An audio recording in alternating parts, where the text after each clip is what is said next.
Hello everyone and welcome to PyCon 2020, the online edition. I am here today to talk about Django Finite State Machines. So let's go ahead and dig in and get started. My name is Calvin Hendryx-Parker and I am CTO and co-founder of 6 Feet Up, but I've also been involved in the Python community for quite some time. A lot of people may know me from IndiePy and IndieAWS. And I've also been involved in the Plone community, which is an open source Python content management system. And a lot of the knowledge I'll draw upon in this talk about workflows and finite state machines is based on a lot of the work I've done in the past with Plone, because it had a very powerful workflow system built into it. Other than that, these are my awesome kids and my wife. I want to thank them for everything. And I want to thank the organizers of PyCon for even putting on the online edition. I know it's a big hurdle having the current conditions, but I think everyone's making do, and I'm really excited to be here.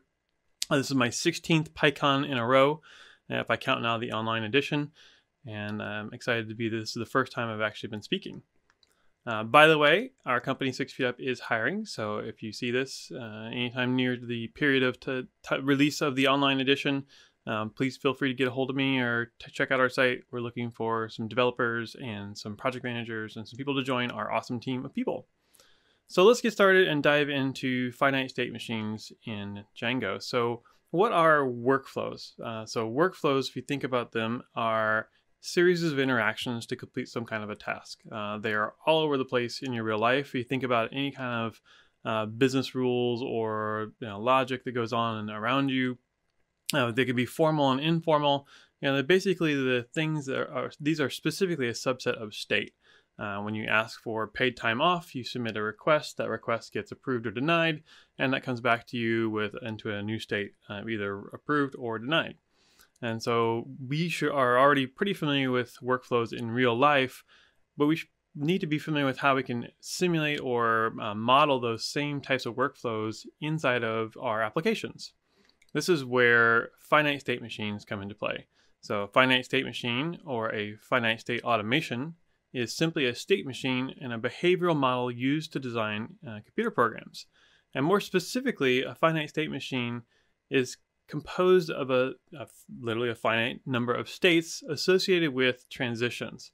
And that's key here, is transitions, as we'll find out as we go through this talk, that transitions, which is a set of actions that starts from one state and ends in another, or the same state actually, are what drive all this process and all the workflows we're going to see as we move into some of the examples we look at today during this talk.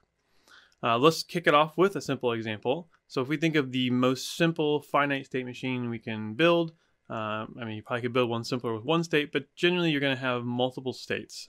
In this case, we're looking at like a publication model. This is the simplest publication model that's in Plone, the content management system. It's actually built into Plone as a tool called DC Workflow. It's super powerful, super simple, and I'm surprised more software haven't mimicked its model of how we model finite state machines in our software code. But in this case, we're going to see that there is a private state, which would be the, say, initial state of an object. There is a published state, so that's the two circles that are in the diagram over here. And then between them, you're going to have a transition. So they're labeled, the lines with the arrows are labeled publish or retract. So if something starts in private, can be published into the published state and then retracted back into the retract state. And we'll see some more of these diagrams as we go along in the talk today, and it'll help illustrate how we can use finite state machines in our own projects. The one thing that's not shown here in this specific example is we're not seeing who is allowed to do what. And that becomes really important when you're talking about software, because you want to be able to put in certain conditions and guards to only allow certain people to be able to do certain actions at certain times. And another thing is, we commonly will be modeling this inside of, for example, Django. We may be trying to use just a Boolean, like a true or false, like a flag on our models to say whether something is published or not published. That works in some cases, but generally your code or your application is going to get to a level of sophistication where two states alone are just not enough to model the reality of what's going on inside your app. So when is a workflow state truly a Boolean? Not really. I think you're going to find in most cases that the workflow states inside of your applications are really going to have multiple states. And so generally a Boolean flag of like published or unpublished is not going to work very well for most kinds of applications, because you have things like processing or pending. Maybe you've got rows in your database that are being processed by some external process. It'd be tempting to pick, make this a Boolean flag, like simply like processed.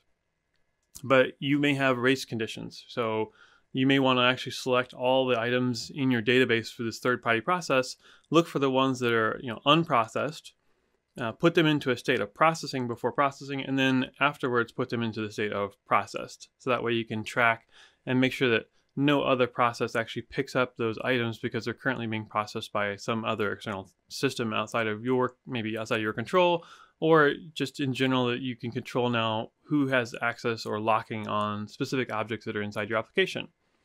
So if we extend this to collaboration and look at the fact that users want to share information only with specific users, we want to be able to have workflow states that have relationships to permissions themselves. So for example, in the private workflow state, you may only want the current owner of the object, the person who created the object, to have access to edit the object.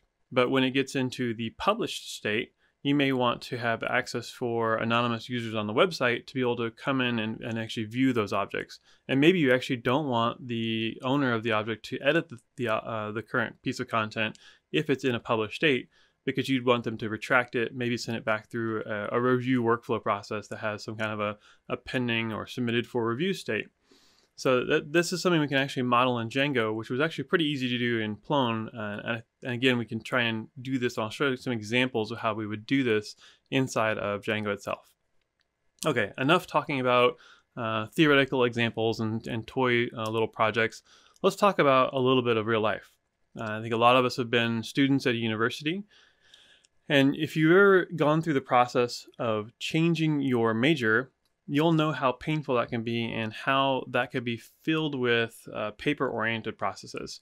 So if we actually look at the process, we worked on a project for our local community college here of automating and putting online the process of changing or requesting a change in your program. You can see here, this is a diagram that kind of outlines that process specifically. So it may start off in the specific state of like in progress. So as a student, I would submit my request to change my program. That request would be submitted going into like a pending review. There could be multiple states afterward. So for example, if you look in this diagram, from the pending review state, it can go to incomplete, which then can go back to resubmitted to the original student for additional information. It can be marked as complete, so maybe the dean accepts it, and then it goes through the rest of the workflow states. Or from pending review, it can go straight into the rejected state, which means that there's not enough information. Not that there's not enough information, that the request has actually been rejected. So now we're tracking in one variable inside of our model the state of our request for a program update. So you can see these can be pretty complicated. They can go through many, many different states, and they can end up in many different places. So all the circles in this diagram are the workflow states. And again, all the arrows, all the lines are the transitions specifically. And we can apply this not only to business processes like changing your program for university, but also what if you're doing research on cancer and you want to be able to accept case reports into your website, submit them for publication, have them go through a review process, have them go through an author review process. And I've got a good example of this one as well. You can see here the initial state of the object is in the top left-hand corner, right below the save transition where it goes into draft. What's interesting about this specific diagram is you'll notice that there are transition arrows that go back into the same state. And basically we can now use that to track and note into the database when an item was saved. So the save action or transition only takes it back into the exact same workflow state that it came from, mostly so we can track when it was saved and how often it was saved, or when modifications actually happened to the item itself, and that can trigger other kinds of actions inside of our system. So you can see here again, the big circles are our states, the arrows being our transitions. The case report can start off in the draft state being saved multiple times by the creator. The colors here denote who has access to edit the item. So now we're starting to talk a little bit about who can do what and when. So in the draft state and in the author review state, the owner of the object, of the model or the object, can actually click edit at that point in time and save. Now when it goes into submission, where it's in processing state, you'll notice that one's red. In this case, only the reviewers would have access to edit and resave that specific object. Then the reviewers can either send it back for author review, so a different state from draft. We now know it's been through the processing state and into a separate state called author review, being resubmitted back into the editor for processing, and then either being published, going into the live state. And you notice in live state we are in like a gray circle, which means neither the reviewer or the owner of the object can actually edit it and save it. But we do have two different transitions or two different colors here. There is a red transition, which the reviewer can perform to revise an object, so retract by the admin, or the blue state, which is the owner of the object actually saying, I would like to revise it. I'm going to pull it back into author review state. And the owner can't just republish back to live directly without going through the processing step and getting a full review of their object along the way. So you can see there we've got like a lot again going on, and the kind of key to this one is who can do what, when, and where, and the fact that transitions can actually lead back into the same workflow state as the current state of the object. Another thing to keep into consideration is that some workflow transitions and workflow states movement can be automatic. Transitions can be started by a trigger. Typically the triggers are an end user inside your application clicking on the edit button, clicking on the save button, clicking on the submit for review button. But this could actually be, for example, automatic, maybe some outside external process. If you take the example of a program review where someone maybe submits an application and submits files with that application, you could actually have an event running outside of the system that is checking those files for viruses. So maybe you get a batch processing state that signals a trigger to transition that file from maybe to quarantine state or to a clean state, so that the file itself has its own set of workflows that are working on it, but aren't actually seen by the end users, but the result of those transitions and transactions are seen by the end users. So you can also take into consideration that your transitions can happen outside of the control of directly a human. A common use case for this, maybe you've got a site where you want to approve members. So maybe a member signs up, they fill out just username and password to get the initial account started. Their next step inside the site may be to either prove they're a human or to add additional required information into their profile. And maybe that approval process doesn't actually start until the form is completely validated and finished. So a user model will start maybe in some kind of a pre-approval state, go through an automatic transition saying ready for approval, and at that point it can transition into the review state for the reviewers to actually look at that user and approve them or reject them as users inside your site. So some of those triggers are automatic, maybe on save. It evaluates whether it can move into the next state or not. All right, we've talked a lot about workflows and finite state machines. What we've not talked about is Django, and I know that's why most of you came here to see this topic. So let's talk about Django. It is one of our favorite web frameworks for perfectionists with deadlines. I love that tagline. But one of the things I love about Django is that it is opinionated. And so for new developers coming into the Django ecosystem, there are a lot of decisions that are made for you about templating languages, the ORM to use, but it's not very opinionated when it comes to the area of roles and permissions. I mean, there's some simplicity, some small things that have been put in place for you for like staff and like admin type roles. But the rest of that bit is kind of left up to the developer. They're often informal and scattered about throughout your code, where you're doing like little checks here, little checks there, incorporating that into your model review. The typical Django devs, you build your models, you expose the admin, you create some views, and at some point you want to add in restrictions. Users, want to see objects, they want to see the changes that have happened, and without some kind of a framework, this code to protect the items or determine who can do what can get scattered across models and views and management commands and forms and middleware. And you end up basically building custom queries and spreading them everywhere throughout your code. So this can lead to very unmaintainable, undesirable spaghetti code. So when we look back, it'd be nice if we had a framework who could help us with all this, especially a framework who can do the who can do what and when. The when bit is tricky here. That's where we get into how do we guard who can do that what part is really for when. And then we'll look at later, there's actually a little bit of a bonus here. If we start using this framework, we can start very easily logging who can do what and when, and actually log when they did it and have an audit trail, which is kind of nice. So what we want to do is start off with making some fat models. This is kind of a preferred way we do Django development. I think Django actually encourages making fat models with thin views. And so the following add-on for Django actually builds on this idea of creating fat models with lots of fields on them and methods to use inside your application. So the add-on I'm talking about is django-fsm. So FSM stands for Finite State Machine, which is nice because it's a reusable framework that helps get everyone on the team mentally aligned to go forward with how we're going to control the state of our objects inside of our application. Without this, again, the code can get very scattered. One person does their state management in one way, another person does the permission management in a third, and then it gets very hard to maintain and have actually people work across the whole code base. So to get started with Django-fsm, it is on GitHub. So if you go to GitHub and look up Django-fsm, there's a URL right there. What I like about this is a very simple approach to a complicated problem. Finite state machines, as you've seen by some of the diagrams I've shown, can be pretty tricky to navigate, and it's actually very helpful to have those kinds of diagrams available to you when you go to create these states and transitions on your classes. The best part is, and I'll show this later, you can actually start creating those diagrams automatically off of your code, and I'll show you how to do that.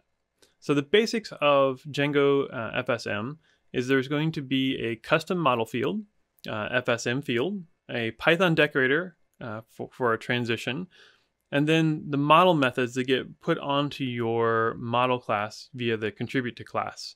This is actually a really nice usage of contribute to class here. But basically, as you create a field and start decorating your methods on that model with things like edit or publish or submit for your transitions, the contribute to class will start adding in some automatic methods to your model for gathering together what transitions are available, what are all the transitions, what are all the states, and I'll show those off as well as we go through the rest of this talk. So let's dive right in and let's look at the FSM field first. So adding a workflow state to your existing models is pretty straightforward, which I like about this tool, is you just add an additional field to your model. You'll see the last field on this specific line of code here is the workflow state. It's an FSM field.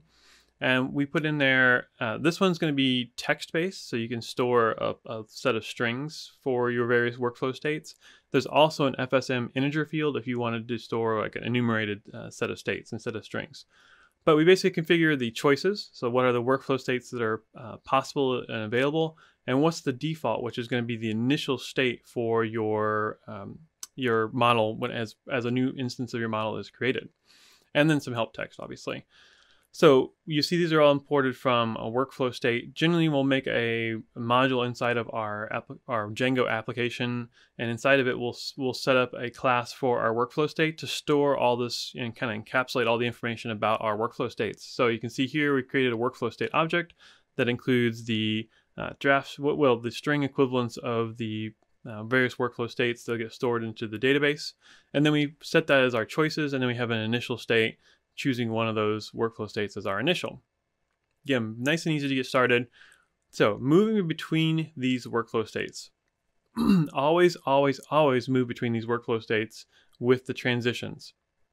You could set, and change the database data directly by changing one of those fields to be one of the other strings, but you might have unintended side effects or consequences to doing those kinds of actions. So how do we get to these states? That is by creating our transitions. So our transitions are just going to be methods on our models that have the transition decorator. You can see here's a very simple one. This is actually that edit transition where it stays in the exact same state afterward. So if you look at the transition, we look at what field is this transition going to be affecting. So in our case, the example one is workflow under state. We look at the source state that the model or the object, the instance of your model needs to be in. There are permissions associated, which is nice because you can now guard with a callable who can edit, who can, who can be allowed to call this transition. And then at the end, you see target, which is if this method is successful, what is the state of your instance going to be in after you've finished going through this method. So again, make sure you have all of your state interactions controlled via the workflow state transitions. Because if you start modifying these things, say, for example, if you go into the Django admin and just change this value manually, you will bypass any of the effects that should have happened during this transition, which you may be calling out to other parts of the system or calling out to third-party systems. And I'll show an example of how that would work as well. Maybe you want to send an email on approval so that the owner knows that their item got published. There's all the other optional bits that can be put in here. For example, you can have an on-error argument passed in here to set it to a transition state if the method errors out, for example. So maybe you've got like a dead letter queue or some other state where this thing goes in an error condition. Here's another example of a maybe more sophisticated transition where we will start in the author review workflow state, and we'll have a permission for can submit, and we'll end up in the admin review state. And along the way, we will set some other variables, other values on our instance. For example, that the author approved was true, but admin approved is currently false because we're heading into the admin review session. But more importantly, we actually would want to email the approved email to someone and have that trigger as part of that whole transition phase. Now let's look at the permissions. So if you see here, the permission is can submit. In this case, we want to make sure that only the author can call this approve method. And if someone else in the system did call it and didn't have was not the current user who is the author of that content, we would want to throw an exception, a workflow exception that we can catch and handle in our application. So if we look at that permission for can submit, we want to ensure that the current user, so if we look here, if not user, calling a middleware, current user middleware to get the current user. If the current user and the primary author on the model match, great, this returns true, and the transition can proceed and actually let the user move it to the next workflow state. Conditions are just lists of callables. So if you look back here, we had permission can submit, but you can actually have a list of callables there and make sure that they're all satisfied before they're allowed to actually call that specific workflow transition. Here's another more sophisticated one. For example, can edit is going to actually do a little more logic, trying to figure out whether the person is allowed to edit or not. Again, getting the current user, looking to see if the workflow state is in a very specific one and that user matches the owner, then we can return true. Or if the workflow state is in admin review and the user is staff, we also would want to allow them to call the can edit or the edit transition. Otherwise, we return false. So again, we get a lot of flexibility with kind of putting logic into when a transition is actually available. And what's important is that that's not just for the backend code to determine if there's an error or not. We can actually use that on the front end to determine like if certain transitions if certain transitions are available or not. So remember I mentioned there were some convenience methods that were added to your model via the contribute to class. These are those convenience. So for example, you can say get all workflow status transitions, and it'll get you all the transitions that are declared in your model.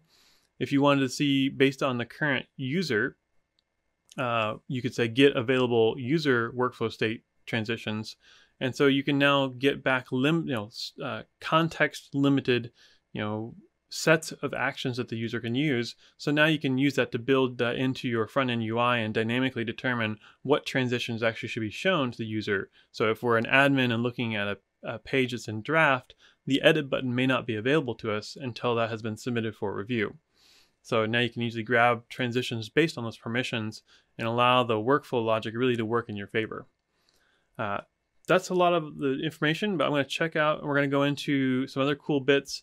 django-fsm, in addition to giving us the field and the transition bits and these convenience methods, also has some signals, which are really handy for us to use. So if we actually want to be able to call some callable before the transition happens or after the transition happens and do it in some kind of less coupled way, we can actually get these events from Django for pre-transition and post-transition and do our actions. And we're going to be sent the model class, the current instance that's being acted upon, the name of the transition that was called, and then we'll get the source model state and the target model state. So we can actually have some logic inside of our event handler to perform some kind of action. So for example, we'll take a look at a signal here. This is a signal from the case report management system. We've connected up the transitions to case reports. In this case, we're going to basically do some processing on our current instance, grab out the transition names, source names, etc. And then we'll print out, example, some logging information here. If the end state doesn't equal the source state, do some kind of action here. Speaking of doing some kind of action, if you wanted to know who actually edited or who actually did some action inside your site, we've got a bit of an issue, is that with django-fsm, in the way it's implemented, it's difficult to know what the current user is because maybe this is called from a management command or some kind of external service or outside source. So it may not always be clear who the current user is if you're wanting to compare the current user to, say, the author field on a model inside your system. You would need to use a custom middleware. What we've typically done in the past is implement some kind of a middleware to be able to get the current user out of the current request. Now that logic and that feature is generally available in a package called django-fsm. So if you actually want to go get the current user middleware, I would recommend installing django-fsm and using that inside of your transitions and inside of your events, so you can actually get the current user reliably and compare it to the current set of the current user who's maybe the author of the system or whatever. We'll also look at where it's important to use that current user later when we talk about doing an audit trail. All right, last bit here. So for getting the current user, again, using that middleware, we're going to have a send back where we look to get the current user and send them an email. So being able to look up the specific user and send an action to that user, for example, that there was a send back transition happened, we would use that middleware here to get that user so we could send the appropriate emails out so that it came from the right person. The currently logged in user could actually look like they were sending that email to the author of the email. Another important thing to keep in mind is that, if you've got potential race conditions, if two users were to click the same transition or even different transitions on the same object inside your system at the same time, there's a possibility for specific kinds of race conditions. Now, django-fsm includes a concurrent transition mixin, and if you have your model inherit from that, and as long as you're always running the save method to save your objects inside your views or inside your models, then it should give you some guaranteed protection against those race conditions, which you'll definitely want to make sure you do. Last bits here. If you want the nice convenience and fanciness of an audit log, there's an additional transition logging support built in with another decorator. So you'll see there's two decorators on this specific transition here, the normal transition decorator, but also the FSM log by. And so just adding that one decorator will, and adding this add-on for Django-fsm log, will give you a table inside your database that has a full audit history of everything that's happened to that object, every transition that's been called, who called it, when they called it, and then you can do additional auditing and reporting based on that. You want to, again, make sure you're not editing your FSM fields outside of the transitions. So if you want to add FSM into the Django admin, because I know some people really like being able to have the convenience of the Django admin available to them, there is a Django-fsm admin add-on for Django as well. And this can enforce that the FSM fields can only be manipulated by transitions, which is super handy. So if you actually come into your admin and add in the various bits for the FSM fields you've added, you can now make sure that those are exposed and editable as like buttons instead of like fields when you click edit on your current models. You can also enforce that the admin can only make those changes through the transitions and not actually directly edit the fields and specify your own values, which is super handy again for making sure your models stay consistent, because there may be external services happening inside those transitions that would be very dependent on your application. Last but not least, we have an awesome tool built into Django-fsm that gives the ability to give those graphs, those pretty graphs with the dots and the lines and transitions. That's actually a management command built into FSM. So if you pass into that management command the current model, it'll output a dot file. So I don't know how many of you have ever used GraphViz, but there's a way you can now take that dot file and process it with some arguments and get a nice pretty picture of actually what's going on. Only if you have the GraphViz model or GraphViz module installed into your virtual environment. So make sure you install the GraphViz virtual dependency into your development environment. I mean, you typically wouldn't need this in your production environment unless you're going to show these graphs in production, but probably not what you're going to do. So in your dev requirements, make sure you got the GraphViz dependency. And once you do, you will get a nice pretty image. This is the case report workflow use case generated directly from the code, which is super handy because now for part of your testing, you can actually go back to, say, the business owner of this process, hand them an image. They may not be technically savvy and can read Python code, but they certainly can look at this image and say, yes, this makes sense with the business process that I have been developing. And basically you get a visual check against what you've put into the code. And now as you update your code, you can continually generate these diagrams and go validate them with the business unit. And if anybody has any questions, feel free to contact me over the internet. I am calvin@6feetup.com, and you can also find me on Twitter at calvinhp. I am happy to discuss anything Django, finite state machines, workflows, content management, all these kinds of things, and I'm definitely easy to find. So please come contact me. Again, I want to send out a huge thank you to the organizers of PyCon 2020 for putting on this virtual online event. I'm excited I got to participate. It's my first PyCon talk ever, and I think everyone is just making the best they can of a situation. And again, thank you all for watching the video. Talk to you soon.